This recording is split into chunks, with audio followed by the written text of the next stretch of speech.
എല്ലാവർക്കും നമസ്കാരം. ഞാൻ അജയ് രത്നസാഗർ. എൻ്റെ മറ്റൊരു പോസിറ്റീവ് മെസ്സേജ് വീഡിയോയിലേക്ക് ഏവർക്കും സ്വാഗതം. ചങ്ങാതി നന്നെങ്കിൽ കണ്ണാടി വേണ്ട എന്നൊരു പ്രയോഗമുണ്ട്. A friend in need is a friend in deed എന്ന് ഇംഗ്ലീഷിലും ഒരു പഴമൊഴിയുണ്ട്. എന്താണ് ഇവിടെ ഉദ്ദേശിക്കുന്നത്? നിലക്കണ്ണാടിയിൽ നോക്കി നിന്നുകൊണ്ട് നമ്മളുടെ പ്രസൻറ്റിങ് എബിലിറ്റിയും നമ്മളുടെ ആംഗ്യവിക്ഷേപങ്ങളും നമ്മളുടെ ഫേഷ്യൽ എക്സ്പ്രഷൻസും നമ്മളുടെ മൊത്തത്തിലുള്ള പേഴ്സണാലിറ്റിയും ബോഡി ലാംഗ്വേജും ഒക്കെ കറക്റ്റ് ചെയ്യാൻ വേണ്ടിയിട്ട് നമ്മൾക്ക് നൽകിയിരിക്കുന്ന ഒരു പ്രോപ്പർട്ടിയാണ് നിലക്കണ്ണാടി അല്ലെങ്കിൽ കണ്ണാടി എന്ന് പറയുന്നത്. സ്വന്തം ബിംബത്തെ പ്രതിഫലിപ്പിക്കാൻ കഴിയുന്ന ഏറ്റവും മികച്ച ഒരു കൂട്ടുകാരനാണ് കണ്ണാടി എന്ന് പറയുന്നത്. കണ്ണാടിക്ക് വളരെ ശക്തമായ ചില സ്വാധീനങ്ങൾ നമ്മളുടെ മേൽ ചെലുത്താൻ സാധിക്കും.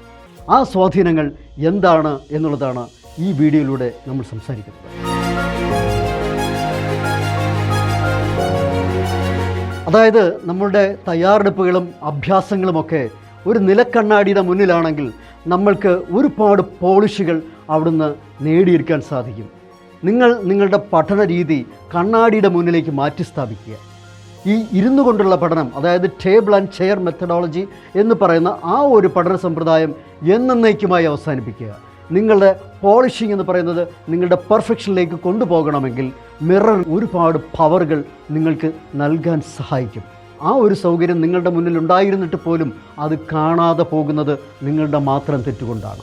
നിങ്ങളുടെ ഉള്ളിൽ എന്തെങ്കിലും കണ്ടീഷൻ ചെയ്ത് കോൺക്രീറ്റ് ചെയ്യണമെങ്കിൽ മിററിന് നിങ്ങളെ ഒരുപാട് സഹായിക്കാൻ സാധിക്കും. അതാണ് തിരിച്ചറിയപ്പെടാതെ പോകുന്നത്. നിങ്ങൾക്ക് വളരെ എഫക്റ്റീവായിട്ട് പഠിക്കണമെങ്കിൽ മിററിൻ്റെ മുമ്പിലുള്ള പ്രാക്ടീസ് നിങ്ങളെ ഒരുപാട് ഡെവലപ്പ് ചെയ്യും, ഒരുപാട് പ്രൊമോട്ട് ചെയ്യും, ഒരുപാട് സപ്പോർട്ട് ചെയ്യും, ഒരുപാട് പ്രോഗ്രസീവായി മാറും.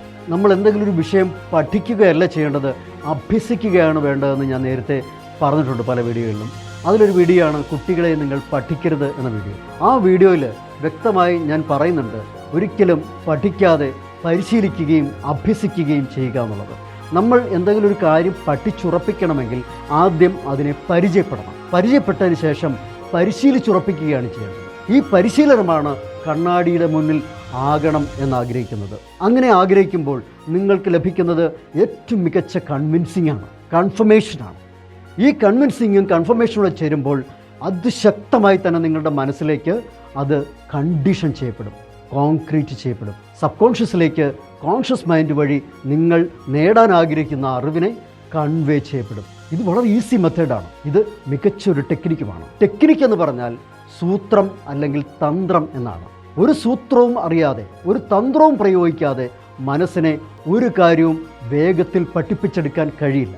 അതിനൊരുപാട് സിമ്പിൾസും സയൻസും ഒക്കെ ഉപയോഗിക്കേണ്ടി വരും. ആ സിമ്പിൾ എന്നുള്ള രീതിയിൽ നമുക്ക് ഉപയോഗിക്കാൻ കഴിയുന്ന ഏറ്റവും മികച്ച ഒരു പ്രതീകമാണ് മിറർ എന്ന് പറയുന്നത്. ആ മിററിന് ഒരു മിറാക്കുലസ് ഫീൽ അല്ലെങ്കിൽ ഒരു മാജിക്കൽ എഫക്റ്റ് നമ്മുടെ ജീവിതത്തിൽ ഉണ്ടാക്കിത്തരാൻ സാധിക്കും. ടെക്നിക്കുകളും മെത്തേഡുകളും ഉപയോഗിച്ചില്ലെങ്കിൽ വലിയ കാര്യങ്ങൾ വളരെ എളുപ്പത്തിലും വേഗത്തിലും പഠിച്ചെടുക്കാൻ സാധിക്കില്ല. അപ്പോൾ ടെക്നിക്കുകളും മെത്തേഡുകളും എന്ന് പറയുന്നത് ഇവിടെയാണ് പഠിക്കാനുള്ള ഏറ്റവും മികച്ച ഉപായമാകുന്നത്. ഉപായങ്ങൾ ഉപയോഗിച്ചില്ലെങ്കിൽ അപായങ്ങൾ ഉണ്ടാകും എന്ന് പറയുന്നത് വെറുതെയല്ല. ഒരു കണ്ണാടിയുടെ മുന്നിൽ നമ്മൾ നിൽക്കുമ്പോൾ നമ്മളുടെ പ്രതിബിംബമാണ് ആ കണ്ണാടിയിൽ കാണുന്നത്. നേരെ വിപരീതമായിട്ട് ഇടത്തേക്കാണ് വലത്തേക്കുണ്ടാവും, വലത്തേക്കൈ ഇടത്തേക്കൈയാവും. അത് ഒരു പ്രതിബിംബം മാത്രമാണ്. അപ്പോൾ ബിംബിക്കുന്നതെന്തോ അതാണ് പ്രതിബിംബം. ആ പ്രതിബിംബം നമ്മളെ കാണിച്ചു തരുന്ന ഏറ്റവും മികച്ച സുഹൃത്താണ് കണ്ണാടി എന്ന് പറയുന്നത്. നമ്മൾ ആ കണ്ണാടിയിൽ നമ്മൾ നോക്കുമ്പോൾ ആ കണ്ണാടി പ്രതിബിംബിച്ചു തരുന്ന പോരായ്മകളും ഇല്ലായ്മകളും വല്ലായ്മകളും കണ്ട് ഒരു കാരണവശാലും ആരെങ്കിലും കണ്ണാടി തട്ടിപ്പൊട്ടിക്കുന്നു. ആ ഒരു ദേഷ്യപ്രയോഗം ഒരിക്കലും സാമാന്യ ബുദ്ധിക്ക് നിരക്കുന്നതല്ല. എന്നാൽ ഇങ്ങനെയും ചെയ്യുന്നവരുണ്ട്. നമ്മളെ തിരുത്താൻ വരുന്ന ഒരു സുഹൃത്തിനെയും നമ്മൾ അവരുടെ തല തകർക്കത്തക്ക രീതിയിൽ, അവരെ വെറുക്കത്തക്ക രീതിയിൽ, അവരെ കോപം കൊള്ളിക്കുന്ന രീതിയിൽ അവരെ ശത്രുക്കളാക്കാനേ പാടില്ലാത്തതാണ്. അത് ഒരു ഓർമ്മപ്പെടുത്തലും മുന്നറിയിപ്പും മാത്രമാണ്. നമ്മളാണ് തിരുത്തേണ്ടത്. No mistake no success, correction of mistakes going to success. അപ്പോൾ നമ്മൾക്ക് വിജയിക്കണമെങ്കിൽ നമ്മളുടെ തിരുത്തലുകൾ നമുക്ക് ആവശ്യമാണ്. നമ്മളുടെ ട്രാൻസ്ഫോർമേഷൻസ് നമുക്ക് ആവശ്യമാണ്. ആ ട്രാൻസ്ഫോർമേഷൻസ് ഇൻഫർമേഷൻസ് അല്ലെങ്കിൽ അവയർനെസ്സിന് ശേഷം സംഭവിക്കേണ്ടതുമാണ്. നമ്മൾ ഒരു കണ്ണാടിയിലേക്ക് നോക്കുമ്പോൾ നമുക്കുണ്ടാകുന്ന ചില അവയർനെസ്സുകളുണ്ട്. അത് നമ്മളുടെ സ്വന്തം ദർശനമാണ്. ആ സ്വന്തം ദർശനം എന്ന് പറയുന്നത് സുദർശനമെന്നോ സ്വദർശനമെന്നോ ഒക്കെ പറയാം.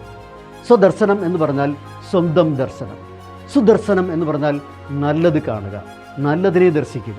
ആ നല്ലതിനെ ദർശിക്കാനും സ്വയം കാണാനും സ്വയം തിരുത്താനും ഇതേപോലെ മറ്റൊരു മികച്ച ഉപായം വേറെയില്ല. അതുകൊണ്ട് ഇത് മാക്സിമം യൂട്ടിലൈസ് ചെയ്യുക എന്നുള്ളതാണ്. ഇതിനെ മിസ്യൂസ് ചെയ്യാതെ മാക്സിമം യൂട്ടിലൈസ് ചെയ്യാൻ നിങ്ങൾക്ക് കഴിയും. അതിന് ഈ മെത്തേഡ് ഉപയോഗിച്ചാൽ ഒരുപാട് കാര്യങ്ങൾ വളരെ പോളിഷ്ഡായിട്ടും പെർഫെക്റ്റായിട്ടും എക്സലൻസ് ചെയ്യാൻ സാധിക്കും എന്നുറപ്പാണ്. കണ്ണാടിക്ക് മുമ്പിൽ നിന്ന് പ്രാക്ടീസ് ചെയ്യുമ്പോൾ നമുക്ക് കോൺഫിഡൻസ് വർദ്ധിക്കുന്നതായി താനേ അനുഭവപ്പെടും. പ്രസൻറ്റ് സ്കിൽ ഡെവലപ്പ് ചെയ്യുന്നതോടൊപ്പം ലോകത്തെ കീഴടക്കാനുള്ള ശക്തി എന്നറിയപ്പെടുന്ന കോൺഫിഡൻസിനെ മെച്ചപ്പെടുത്താൻ നമുക്ക് സഹായിക്കുന്ന ഒരുപാട് സാധ്യതകൾ കണ്ണാടിയുടെ മുമ്പിൽ തന്നെയുണ്ട്. ലോകം കീഴടക്കിയ എത്രയോ പ്രശസ്തന്മാർ ഈ കണ്ണാടിയുടെ മുമ്പിൽ നിന്ന് അവരുടെ പേഴ്സണാലിറ്റിയും ഇൻഡിവിജ്വാലിറ്റിയും ഒക്കെ തേച്ചുമിനുക്കി പോളിഷ് ചെയ്ത ചരിത്രങ്ങൾ എത്രയോ നമ്മുടെ മുന്നിലുണ്ട്. ഒരുപാട് കേസ് സ്റ്റഡികൾ നമ്മുടെ മുന്നിൽ തന്നെ എത്രയോ പേർ ഇങ്ങനെ അനുഭവങ്ങൾ പങ്കുവച്ചിട്ടുണ്ട്. നമ്മുടെ സ്വന്തം മനോജ് കെ ജയൻ ഒരു രീതിയിലും അഭിനയം പഠിക്കാതെ അഭിനയത്തിൻ്റെ മർമ്മം തൊട്ടറിഞ്ഞ ഒരു നടൻ മനോജ് കെ ജയൻ. അദ്ദേഹം കണ്ണാടിയുടെ മുമ്പിൽ നിന്ന് അഭിനയം പഠിച്ചെടുത്ത ആളാണ്.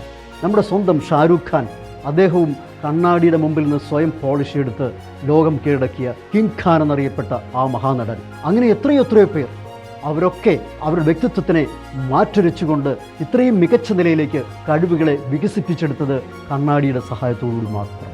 മികവും കഴിവും വർദ്ധിപ്പിച്ചുകൊണ്ട് നമുക്ക് ലഭിച്ചിരിക്കുന്ന നന്മകളെ വലിയ വിജയങ്ങളിലേക്ക് നയിക്കാൻ ഈ ഒരു അറിവ് നിങ്ങൾക്ക് ഉപകാരമാകട്ടെ എന്ന് മാത്രം പറയുകയാണ്. എൻ്റെ വീഡിയോ ആദ്യമായിട്ടാണ് നിങ്ങൾ കാണുന്നതെങ്കിൽ സബ്സ്ക്രൈബ് ചെയ്തിട്ട് ബെല്ലൈക്കൺ ആക്ടിവേറ്റ് ചെയ്യാൻ മറക്കരുത്. ഈ വീഡിയോ നിങ്ങൾക്ക് ഇഷ്ടമായിട്ടുണ്ടെന്നുണ്ടെങ്കിൽ ലൈക്ക് ചെയ്തിട്ട് കമൻറ്റ് ബോക്സിൽ ഒരു കമൻറ്റ് കൂടെ ചെയ്തേക്കാം. നിങ്ങളുടെ എല്ലാവരുടെയും പ്രോത്സാഹനം എപ്പോഴും പ്രതീക്ഷിക്കുകയാണ്. അടുത്ത ഒരു വീഡിയോയിൽ കാണാം എന്ന് ഉറപ്പോടുകൂടി നന്ദി, നമസ്കാരം.